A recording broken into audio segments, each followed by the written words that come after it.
Welcome to SportChant Interviews, hosted by Rich Glanzer.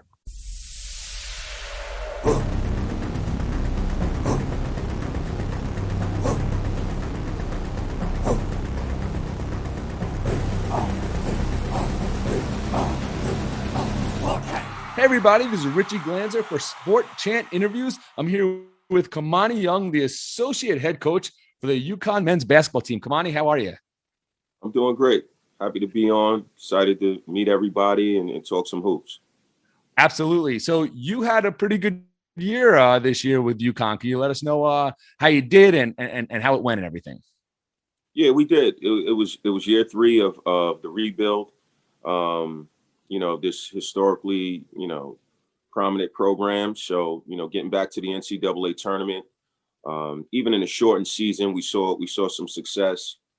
James Bouknight, our best player, it looks like he'll be an NBA lottery pick. So for him personally, it was great. And then for us, overall as a program, just taking that next step, getting back into the tournament was awesome. So what are your goals for next season?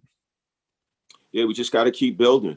I mean, this program is judged on, Final Fours and national championships. So the closer we get to those type of goals is where we judge real success. So, we're in the Big East, which is a tough conference. You want to try to win the league, finish top four at worst, and go from there. Now, when you're coaching, you have guys, like you said, might be a lottery pick, but you have other guys that probably will not make the NBA. Do you have to coach the stars differently than the regular players? We have a saying in coaching, everybody won't be coached the same, but everybody will be coached fairly. So, there's different expectations for different players. We coach them all hard, and we just want them to become the best players that they can be. Their potential and their size, their athleticism, their IQ, that all depends on them. And we just want the best finished product we can produce. So, college is obviously different than the pros. When you're coaching college, I guess everyone probably, when they come to a great school like UConn, probably has pro aspirations. Yeah, absolutely. They all do. That's why we recruit them, right? We're not, we're not recruiting guys that, at the end of the day, just want to play, 40 and over leagues and corporate leagues and things like that. We're recruiting the best of the best. We try to foresee their potential. And I think that's how you put a great team and great program together. But reality is reality. There's only a certain amount of guys that have the size, the talent, and the athleticism to play in a league like the NBA. It's the best of the best. So I was wondering why I never got the call from you recruiting me, but now that was harsh, but I guess fair. It's reality. It's reality. I lived it, Yeah. So, there's hundreds of thousands of college players, of guys that aspire to play in college and aspire to play after college, but everybody can't play at the big show. So actually, let's get to you. When you say you lived it, let us know about your college career and how it was. And at what point did you think that you had a chance? At what point did you realize you probably didn't have a chance for the NBA? Yeah, I was a really good high school player. I was an all-city player in New York City, which is, extremely hard to do. I had a really good college career. I graduated from the University of Texas, El Paso. I was a 1,000-point scorer. Played on some really good teams, played with and against some really good players. But as a junior and as a senior, you start hearing about the guys that are going on to the NBA, and you realize, hey, that guy is, a lot different than me. I played against Keith Van Horn, who was the number 2 pick in the NBA. I want to say in the 97 draft. And I knew, hey, that guy's different. That guy's doing the same thing I can do, and he's 6'9", right? You know what I mean? and Yeah. you got to go to plan B. Was he Utah? Yeah, played at Utah. And he played with another pro, Andre Miller, who went on to have a storied career. Michael Doliak, they were all on the same team. They went to the national championship game, I want to say in 97. He was the number 2 pick. Andre Miller and Michael Doliak were also, NBA draft picks. You see the difference when you're out there with those guys. So when you're at what point then, like, because you're young and then you realize, hey, it's not happening. Did that hurt? Or did you have to, was that an adjustment? Nah, it's tough. I started playing the game at 6 years old. When you play the game, that's the ultimate goal is to play in the NBA, or at worst play in Europe and make a decent, make a great career for yourself in Europe, which a lot of my friends and colleagues were able to do. But that wasn't in the cards for me. And I had to find a path to having a successful career, after playing the game. And, it took me some time, but, I feel like I'm on the right path doing that. Yeah. And now when you didn't make the NBA, you had to cut to, like you said, to plan B. And luckily for you, you were always a cerebral player, correct? Like you always were a little smarter than most of the other players. Yeah, absolutely. And so, like, can you talk about, like, did you have any kind of like, all right, I'm going to be a coach now. How am I going to be a coach? Like, how did that second career go? Yeah, it took some time. It was a transition. I got into youth development, through the Police Athletic League. I worked at an independent living facility for young men that were in foster care. And I think being around young people, helped me realize I had a talent for that, connecting with young people, using my life experiences to help them, to inspire them. And then I just combined that with the game. And I started a team at the foster care agency I was working with. I enjoyed it. We were practicing once a week. We were competing against other foster care agencies. I said, wait a minute, I'm enjoying this. And then I got involved with the Police Athletic League, running leagues and workouts and practices and competing. That progressed into AAU. And I saw that I had a real connection with young people that wanted to play the game, wanted to play at a high level. Started coaching in high school at Rice High School, and it was just a natural progression. And every challenge I wanted to tackle it and look for the next opportunity. And that landed me in college with Richard Pitino at FIU, and the rest is history. Moved on to Minnesota, and now here at UConn. Yeah, and it's kind of like interesting the career progression, because like you're obviously not at high level when you're talking about like police athletic leagues, like you're not making a big coin there. And Yeah. so but you have to go and treat that as the biggest job in the world in order to get higher up, right? Yeah, absolutely, man. People, I laugh about it today because I meet guys, you meet a lot of people in your field, and you meet a lot of other college coaches, young assistant coaches, video coordinators, all guys that aspiring to be in a position that I'm in right now. And I just tell them, like, hey, whatever position you have, like, treat that like, that's your ultimate goal. When I was at the Police Athletic League, I wanted to run the best programs in the city. I wanted to have the best teams in the city. I wanted to, make those kids feel like they were already playing at a UConn or playing in the NBA. And that's what I think, helped me, just create other opportunities for myself. When I was at FIU, I planned on being there for as long as it took to get that program, to a respectable level. I felt the same way at Minnesota, and I feel the same way now at UConn. I won't be satisfied until we win a fifth national championship here. Yeah, now a lot of people I think want to get to the destination without going through the journey, and you obviously did not do that. Yeah, absolutely. And sometimes you pay a price for it. When I was an AAU coach, I was tough. I had some rough relationships with competitors, because it's a tough space, especially in New York City. Everybody's fighting for players. It's tough competition. It's a true proving ground. But I think the way I handled it helped prepare me for this level. This is big business, and recruiting is the bloodline of our business. And if you're not strong and tough and creative and finding new ways to connect with kids and families, you'll be in trouble. Mm-hmm. So, Kimani, can you tell us about maybe like when you were younger? Obviously, when you start coaching, you make some mistakes as a coach that you probably wouldn't make today. Are there any kind of like funny things or just interesting things that you'd like, wow, I'm glad I made those mistakes because now I never would, and it's helped me learn? Yeah, I mean, listen, it's like being a player. You learn from every experience, and as you get older, you get better, you get more mature. Um, I don't think it's one instance, but I'm a demanding coach. I coach with a ton of energy. I've become more professional over the years, but there were times when you're yelling at other coaches, you're yelling at other players, you're yelling at referees. You're trying to coach with a ton of enthusiasm and passion. But as you get older and more mature, you realize that, hey, there's a way you have to do it, that's not going to compromise your professionalism and your team's opportunities. Now, it's funny because kids have changed just like in recent times, like so much society has changed.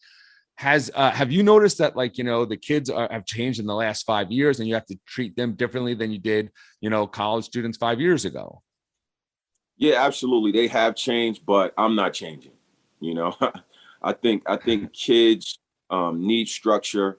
I think young people, they need expectations. They need accountability. I'm not changing that. I'm just not. I think that our job in college is to help prepare these young men and women, for life after basketball and what that's going to be. um, but I agree with you. Society has changed, but you got to be ready for it. Your boss is still going to want you to be there on time. Your Yeah. boss is still going to want you to produce.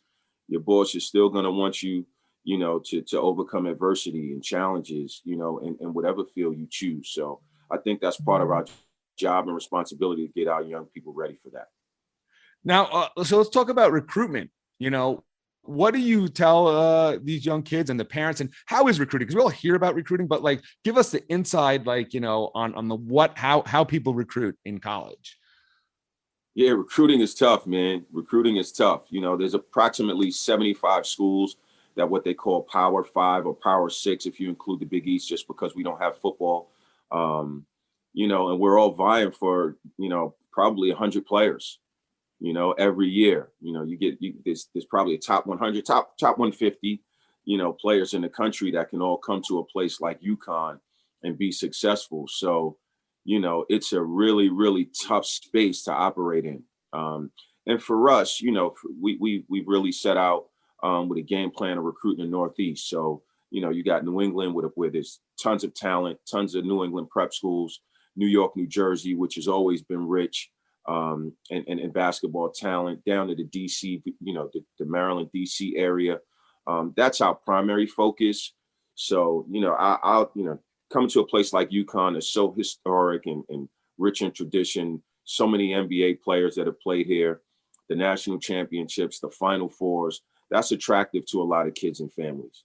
And then plus playing in a market where your NBA potential can be maximized as well. Being close to Boston, being close to New York, playing in Madison Square Garden, playing in the Big East, which is a basketball-focused league. All eyes will be on you, and you come here and have success, you're putting yourself in a great position to play in the NBA. Now, that's actually a little surprising to me that you focus on the Northeast, in the sense that America now, or even the world, is you could connect with anybody anywhere in the world. So you see, you must know some great kid in California or Wyoming or somewhere, but you don't focus on those. You wouldn't go there, or Yeah, I wouldn't say we don't focus or we won't go there. I mean, if there are, if there are special circumstances where we have a connection to someone, we have a connection to a high school coach, or we have a connection to an AAU coach, we'll go down that road. But the name of our game is recruiting the guys that you can get that can help you win. And that time that you spend on that kid from California, where you don't have a great chance of landing them, you're taking away, that time and effort you can put on a kid, that you can put into a kid that's maybe closer proximity. The parents remember UConn when it was, in its heyday. It's just you got to be creative. You got to be strategic. You got to have a game plan in all recruitments. And it's minimizing risk. It's probably the best way I can describe it. But, we recruit all over the country. It's a national program. It's a national brand. But if you look at how our staff is made up, we're all Northeast guys. yeah. We have tons of relationships in the Northeast. So we want to try to rely on those to get this place up and running. That makes a lot of sense. Do you go by yourself or does other coaches go? How does recruiting work? Yeah, primarily works where assistant coaches, what we do is we bring options to the table. So we may say, hey, coach, there's this young kid, in Long Island. I grew up with his dad. Hey, let's go see him play. I'll probably, before the pandemic, I would go out and see them play first. So I'll go out and watch him as a sophomore. I'll go out and watch him, as a junior. And I come back and say, hey, coach, or also with the other members of the staff, hey, I think this kid is really good. I want to offer him a scholarship. I want to get you on the phone with him, get you out to a game at some point, and then it just kind of progresses from there. Do you have any funny stories? Like, I think, what was it Jim Harbaugh from Michigan, the football coach? I think he slept maybe at a kicker's living room or something like that. Have you done anything like crazy like that at all? Not yet. I remember, 2 years ago, Coach Hurley had spine surgery.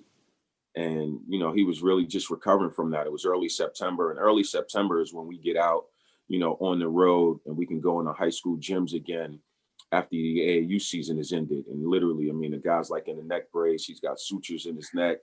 He's walking with a cane. And I'm just like, no, coach, we got to get to the Patrick School. There's a kid there that we must have. And he comes rolling in there looking like he's leaving an infirmary. We want and then two kids from that class, Adama Sanogo and Samson Johnson. So, it all paid off, but it's definitely a story we like to share with those guys and other people. So I'm actually curious about this. Do you still have to do you have to kind of be cool to the kids? Do you have to know today's music? Like, I'm sure you can't be like rolling in, listening to Frank Sinatra, right? I mean, Nah, definitely, man. You have to, and that's one of the things that, attracted me to this career. It keeps you young, right? So, I'm lucky enough. I have a 19-year-old son and a 17-year-old son. I got a 14-year-old daughter who will be 15 in September. And they keep me abreast of all the new trends, music. I fight with them about it, but it definitely helps me in recruiting. The video games, the cool TV shows that are going on. Absolutely. You gotta keep up with the times, because those are all ways that you can connect with these young people. absolutely. Now, let's get to if you don't mind. Yeah, it's going to be a little tough spot for you. Your family. Mhm. Your ex-wife died early, and then you became a single father. And would you mind talking about that? Yeah, definitely, man. It was a tough time, 2009. We had three children. I was actually in my first year of college coaching at St. John's at the time. And, tragically, she had pneumonia, didn't know it. Went into cardiac arrest on a Friday, March 23rd. And didn't make it. So, that was a tough time for all of us. But we rallied around each other as a family. My family, her family. Just tried to make the best of the situation, and rally around my children, and try to give them some security and let them know that everything would be okay. I left coaching for a few years just to get our feet under us, and we wound up moving. We moved to Manhattan, where I was working at the time. I returned back to New Heights, the youth organization that I worked for many years. And I just felt like if we were living in the same place, they were going to school, and all in close proximity, we can, just put some stability in their lives. And look, we so far we've made it.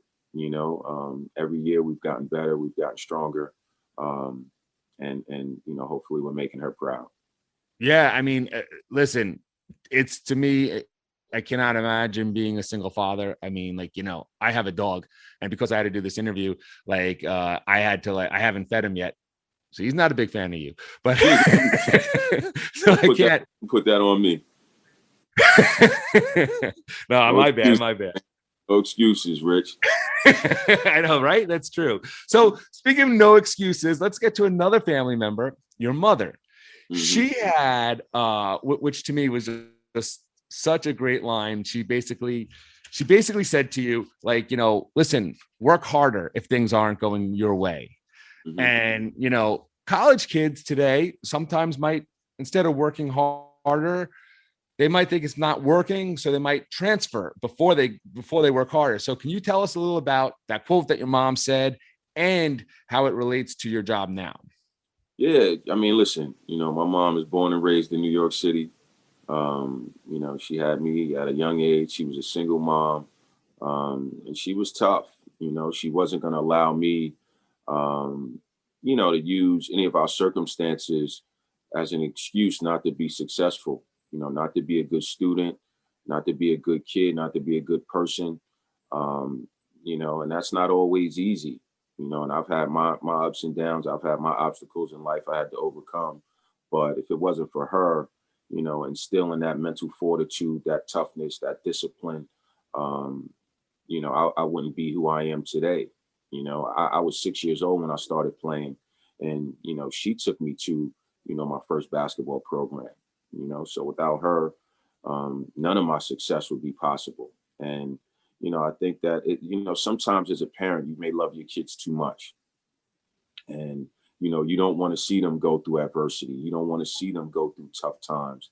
You want to make excuses for them. You want them to have an easier life than maybe you had. And I'm a victim of that sometimes. But you got to understand that, and it's got to be a balance. They give you 4 years in college for a reason. They're like, this isn't, oatmeal where you just put it in the microwave and boom, you have a meal. It takes time, it takes maturation. You have to grow, as a person and as a player to see success. And I feel like, now, because of this transfer rule and the transfer portal, and, you add social media into the mix with the pressures that come with that, kids want success way too soon. Yeah, I saw something, and it was just a little cartoon, and it said something like 1973, a kid would have an F on his report card, and the parents would be yelling at the kid, and the kid would be like in fear. Then I see it say 2021, and the kid says an F, and they're showing it to the teacher, and the teacher's carrying fear as the parents are yelling at the teacher for giving their kid an F. So I kind of feel like times have changed so much in that way. Now, but you tell the kids when you recruit them, and you fight for them if they want to transfer, right? Like if they're thinking it's not going their way, because not everyone could start, not everyone could play, a full game. Yeah, I think once you get to a point where a kid wants to transfer, you've already failed.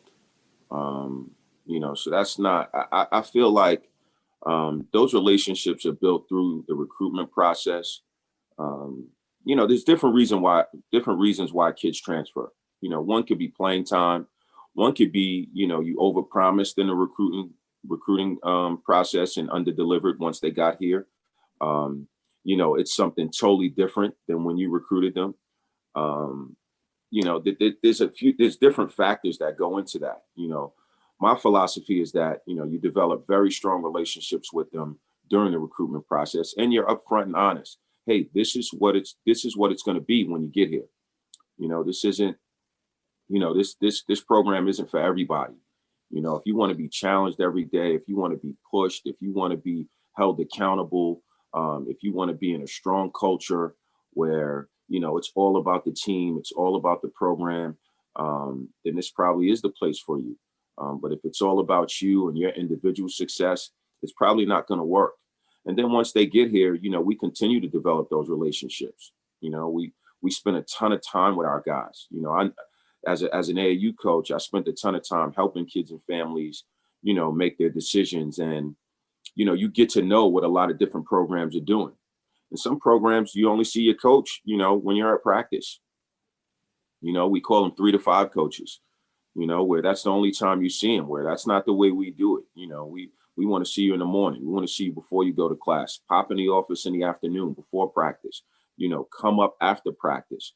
On the weekends, we do things at coach's house to create team bonding and create an atmosphere of family and togetherness.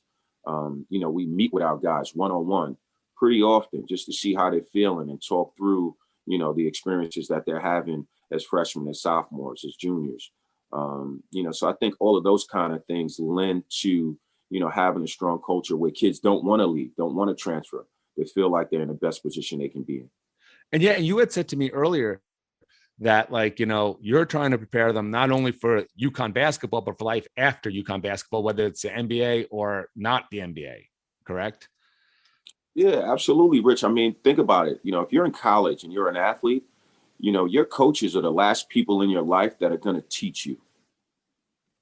We're the last, like, from first grade all the way up. You got teachers, you got coaches, you got mentors, you got your parents, you got all these people that are teaching you these things that ultimately are going to help you be successful. But once you get to college, this is your last stop. So if we don't do a great job of preparing them for life after college, who is? Because once you get out into the real world, even if you're a professional, your coach is going to want you to produce, right? Like, they're not paying you millions of dollars, for you to be a developmental player. Now, you got the G League and you got things like that, which is fine. But if you're going out into the real world, you're going into, business, you're going into a career path, right? You're becoming a teacher, whatever it is, a doctor, lawyer, you know, you're going to have people putting demands on you, and they're going to want you to meet those demands. So you got to be ready for it.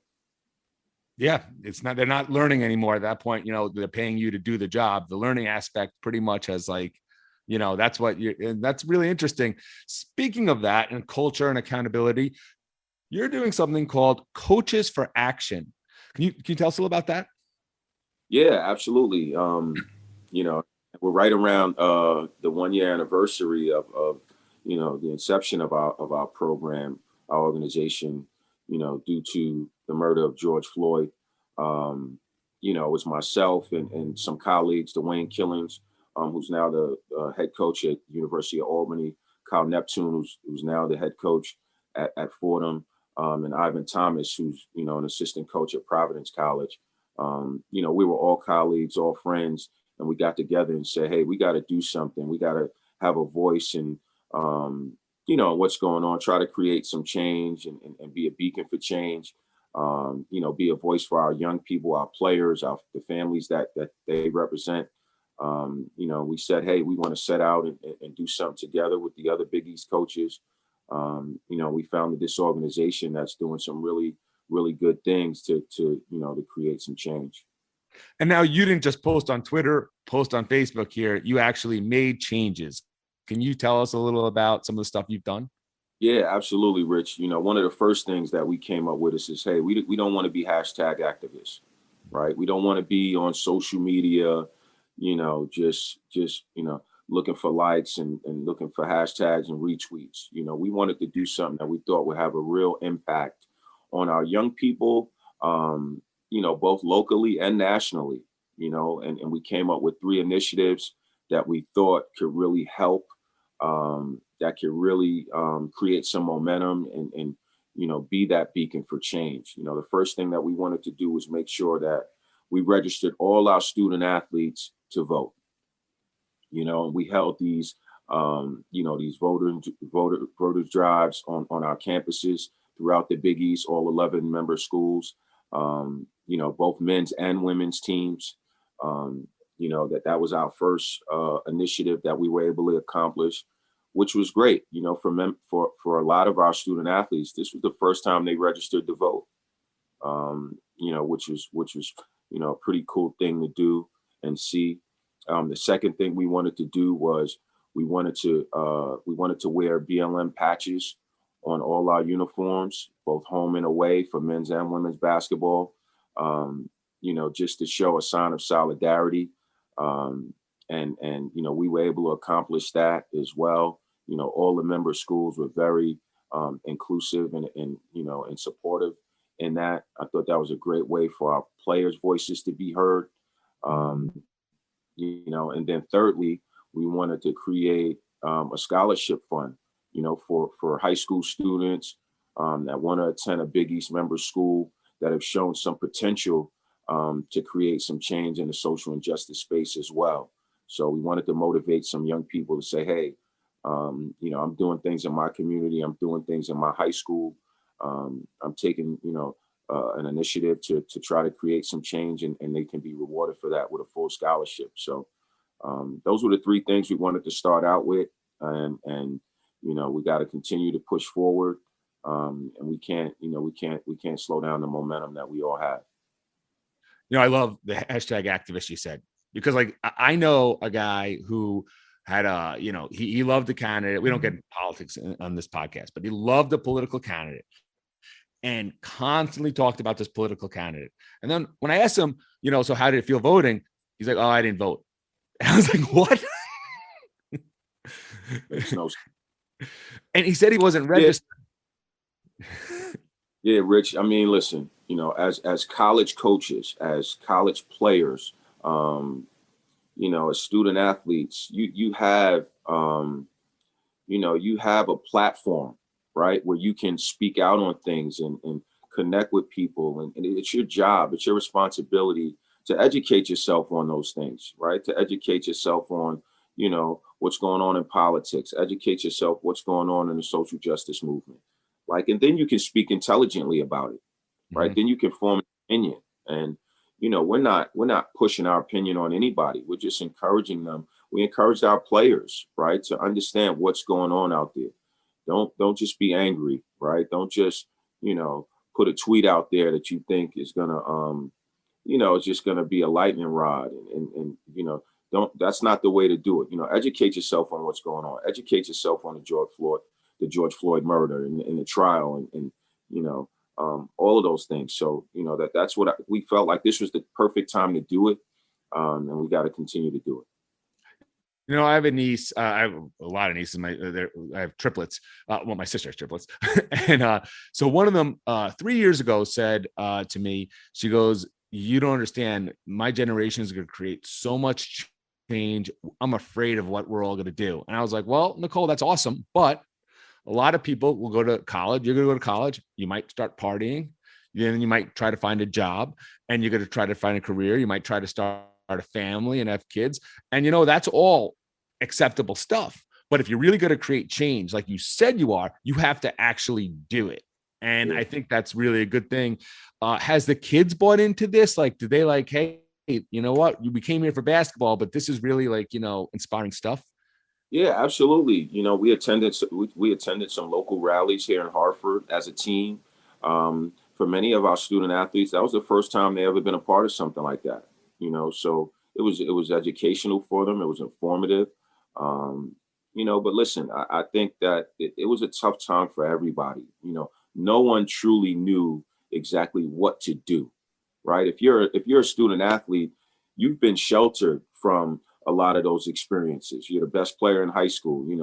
You're the best player on your AAU team. You're traveling all over the country. Like, you're in a different space, right? You're not being subjected to police brutality or some of those uncomfortable, experience with subtle racism, right? So it was hard for them, and it was our job as leaders and as coaches, to introduce them in the ways that they can really see what's going on out there on a larger scale, and try to help.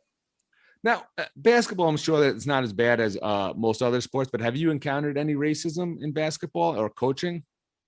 I mean, I haven't. You grow up in New York City, you grow up in Queens, which is one of the most diverse places in the world, right? So I never, I never really felt it personally, but I know it's out there. You hear the stories from, your uncle and your mom and dad. My grandmother was from the South. So you hear the stories of experiences that they had to endure.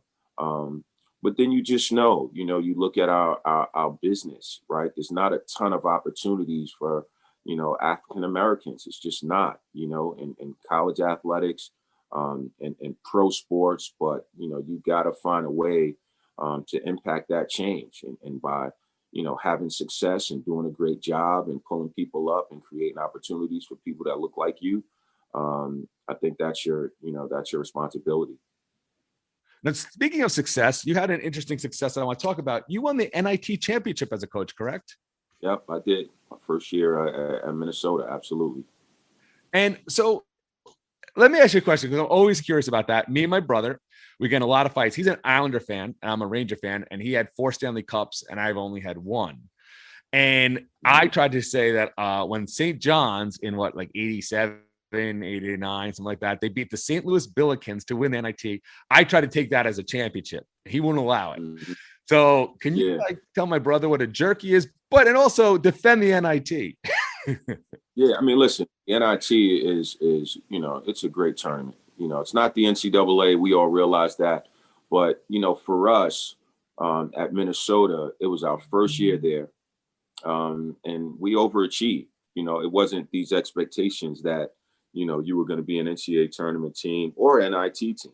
And to go and win it. Once you get in the NIT, it really becomes exciting. You get to a point where you get selected for the NIT. You're disappointed that you didn't make the NCAA tournament, but once you get in it, you're like, well, let's go win it. And the Final Four and championship is at Madison Square Garden. It's a great experience. We beat Larry Brown's SMU team in the championship. We beat Leonard Hamilton's Florida State team in a Final Four. It was an awesome experience.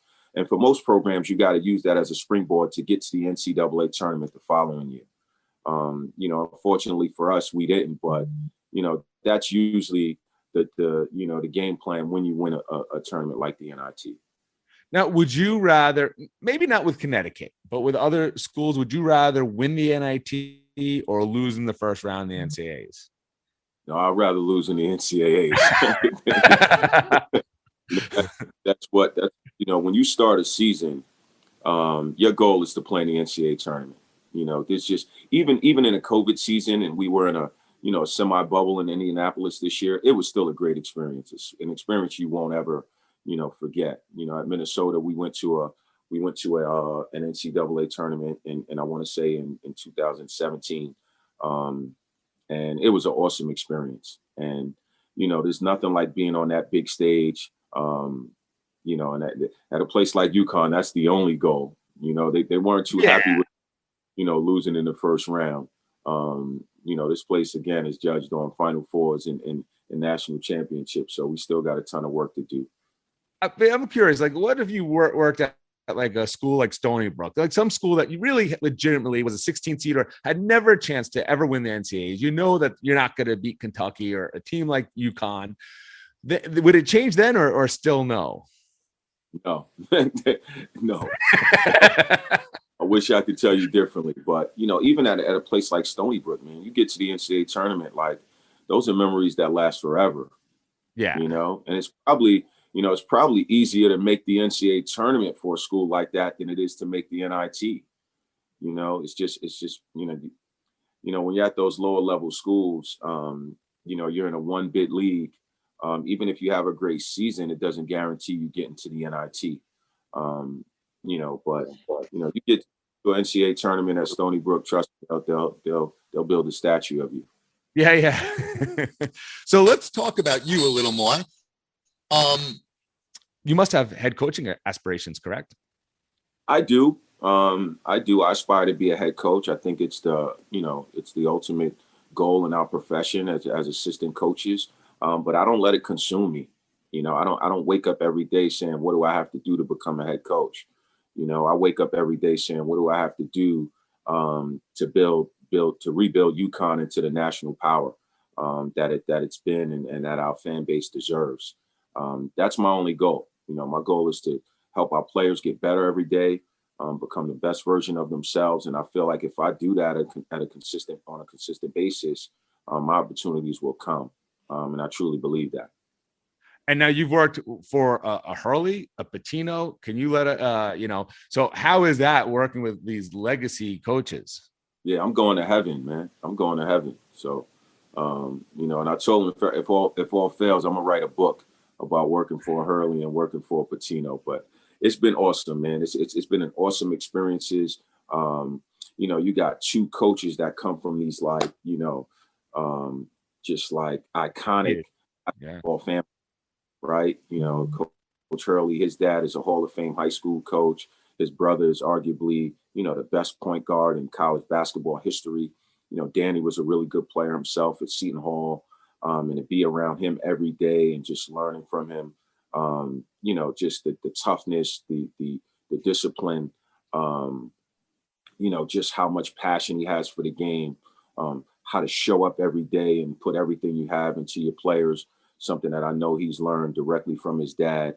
And the level of excellence, right, that you got to execute every day. You know, you don't become a Hall of Fame high school coach by winging it, right? You don't become an NBA draft pick and his brother, by not putting tremendous work into his craft. And Danny doesn't become the coach that he's become, over the last 20 years without, having passion for the game and acumen and a work ethic.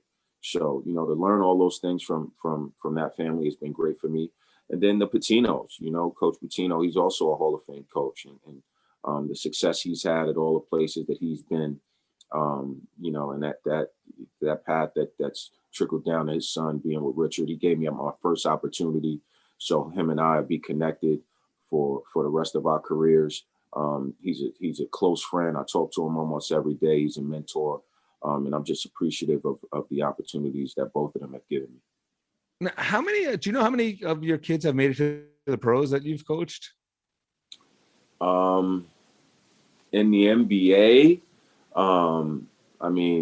there's a couple. I think James Bouknight this year, he's going to be, he's a potential lottery pick. He'll be, he's what I would consider my first, pro that I've recruited and coached. Yeah.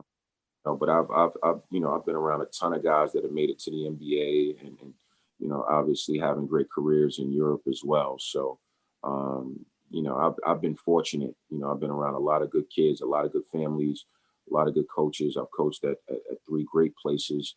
I just got to keep going. So that's actually just a fun kind of question. What NBA team were you a fan of growing up, and are you still a fan of an NBA team? Yeah, I'm a Knicks fan, man. I'm a Knicks fan through and through. So, it's tough. I'm from New York. I remember going to my first game at the Garden. It's the mecca of basketball. I love what they're doing right now, rebuilding that organization. So that's it. See, it was tough for me because I used to be a Knicks fan when I was growing up, but I was also a St. John's fan. Mm-hmm. So I loved Chris Mullin, and I hated Georgetown, and I hated Patrick Ewing. Mm-hmm. So when the Knicks won the lottery, I didn't want them to win the lottery. I wanted to get Mullin, and I knew Ewing would be the first pick. Yeah. And so I hated Ewing so much because I was a bigger St. John's fan than Knicks fan. I couldn't root for the Knicks, even though I love the heart and soul of like Ewing. What a great player, and Oakley and Mason, Starks. So my cold dead heart started to root for them a little, but it was tough. At that point, man, you gotta leave your college. You gotta leave your college feelings in college, and once they get to the pros, you gotta embrace them. It's tough. I was loyal, man. I was loyal to St. John's, and now, unfortunately, St. John's is not a basketball school that it used to be. I think partly it's going to be tough for them to ever get back because they can't give the college life that other schools can give. Yeah. Listen, I grew up a St. John's fan. I worked there for a year. I'm a huge fan of what they're doing right now. Listen, St. John's could be good again. They got a great coaching staff. Mike Anderson, he does a great job. He was our Big East Coach of the Year this year. He has a great system. I just think it's the game as you noted too. St. John's was good when New York City players just wanted to stay home in New York City, right? They wanted to be around around their family, around their coaches, around their friends, and they said, "Hey, I'm gonna sacrifice." That traditional college experience just to be home and play in Madison Square Garden and, be around the energy that New York City basketball community brings. And I think it's just changed. The landscape has changed. Almost every team in the country plays at the Garden at some point. There's so many events, there's so many tournaments. That pull isn't there as much. But I still think that, with what they're doing, you get the right New York City kids and you blend that with some national recruits and they'll be good again. Trust me, we're all taking notice on what they're doing. All right, well, I'm glad to hear that. Matt, you mentioned Madison Square Garden a couple of times. Has the allure lost a little because one, with Twitter and social media, they there's so many, there's so many other schools now that you could go to and other great arenas that people are seeing where it's not just, Madison Square Garden anymore. So I was wondering if that kind of lost a little bit of allure, or you don't think so. I mean, listen, it's still Madison Square Garden, but I do think that the fact that so many other programs play there throughout the year, that shrunk the pool a little bit, right?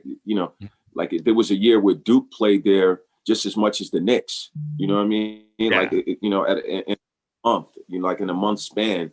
So it's different. There's NCAA tournament games held at the Garden now.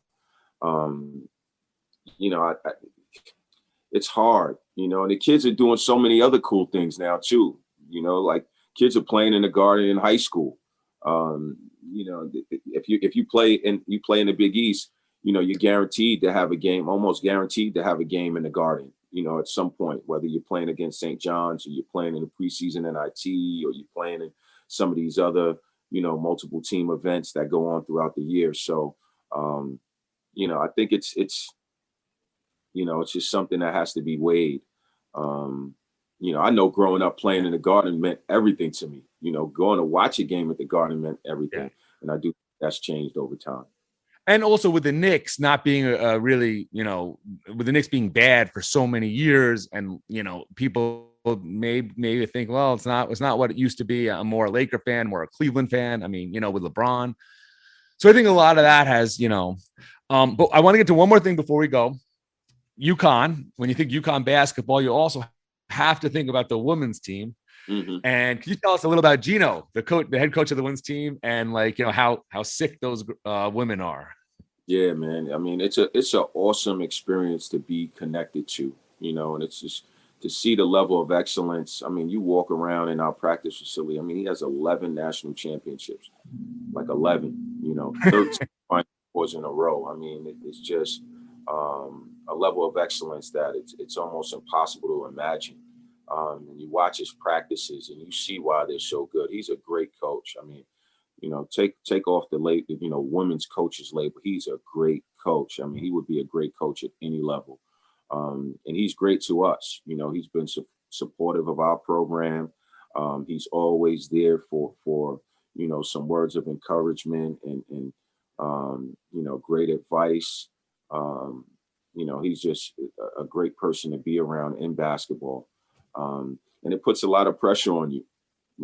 It's hard, like they're winning every game by 40 and 50 points. And, we're just trying to win by one. But it's awesome to see what he's built there. They're not slowing down anytime soon. And it's attractive, it's been awesome to watch, awesome to be around, awesome to see. And I also think it made women's basketball better because, if you watch the tournament now, the women's tournament now, and I do actually, it's great. So, it's a lot of fun to see these great, and they caught up. A lot of teams have caught up to UConn. They're not winning by 40 or 50 in the semifinals or the finals, So, I think that's pretty great. One last thing though, what do you do for fun besides basketball?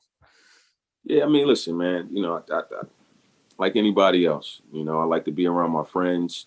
Unfortunately, basketball does consume my life. So even when I'm away from the game, I'm watching the game, or I'm around some colleagues, I'm around some other coaches. That's just what it is for me. I live a pretty simple life. Hang out with my family. I went miniature golfing last week. I had fun doing that. How tall are you? I'm 6'4". I can't imagine you'd be good at mini golfing. But I won. I beat these guys up. So, I'm pretty good at it. But, just enjoying life, enjoying my profession, enjoying the opportunities that have been given to me. Just working hard at it. That's it. That's all you can ask for. Yeah, I just didn't think you'd be good because the clubs are so they're not meant for a 6'4" man. They're meant for more like me. At 5'8.5", maybe 5'9" on a good day. But anyways, I really appreciate the time. And I really hope that we get to see UConn go far in the tournament next year. You know, if they play St. John's, I might not root for you as hard, but otherwise than that. We got to get you guys to a game, whether it's up here in stores or when we play, you know, St. John's at the Garden. Man, love to meet you guys in person. It was awesome. Thanks for having me. I had a great time. Awesome. Thank you so much. Again, this is Richie Glanzer for SportChant Interviews. We thank Kimani Young, and we'll see you again next time. Thank you for listening to SportChant Interviews. Copyright 2021. SportChant Ltd. Yackers Huddle Media Group, Inc. All rights reserved.